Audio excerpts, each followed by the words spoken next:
what musical diet did you have in growing up, mostly in the 70s, I guess, the music that was around? Because given the fact that your career has branched out into jazz, progressive rock, other stuff, did you listen to all that stuff back then?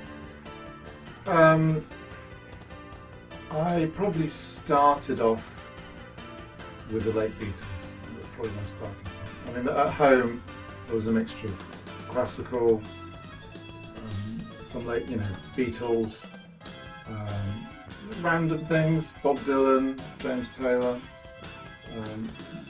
But probably by the age of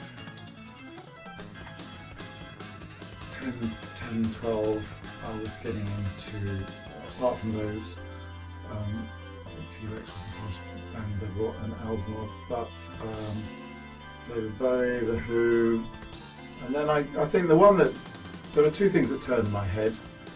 One was that famous gig by UK at the Mayfair in Birmingham that you finally tracked down, which totally blew my mind. It was 1979 in Birmingham, the Terry Bozzio line-up, the trio, which was amazing.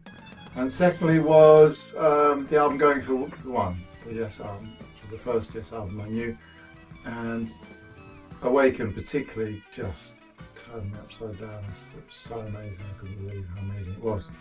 So those 2 points, and then Birmingham, where I grew up, had a fantastic record library. It had a big central library, and there was a big record library as part of it.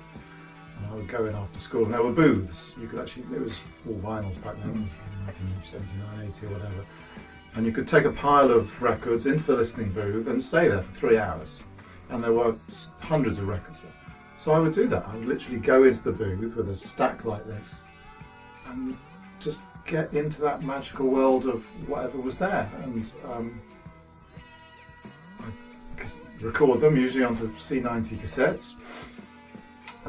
Occasionally buy them. But so the stuff I would get into was largely the kind of progressive rock world, so particularly Traffic, Pink Floyd, lots of Yes, some Van der Graaf Generator, Who, I was a big Who fan, Led Zeppelin, so everything from kind of mainstream rock to slightly left field stuff, and also a lot of jazz stuff, so whether it was Chick Corea, Weather Report, straight ahead stuff, Stan Getz, Dexter Gordon, a lot of John Coltrane. So how did the switch to jazz happen? Because when you're talking about your early so there seemed to be no jazz in it.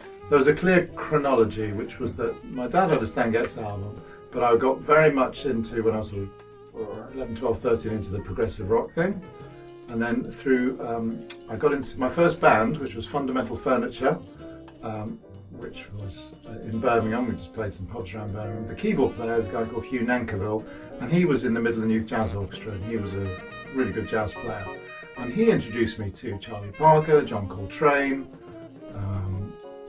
all these, Chick Corea, and then I got into that in the Birmingham Record Library. And also I'd started in that band on bass guitar and flute. I didn't play saxophone at all. And I went to the leader of the Midland Youth Jazz Orchestra and said, I play flute and I'm into jazz, and could I join? What do I do to join? And he said, do you play saxophone? And I said, no, why should I play saxophone? I play flute. And he said, well, our flute players are generally saxophone players, they double.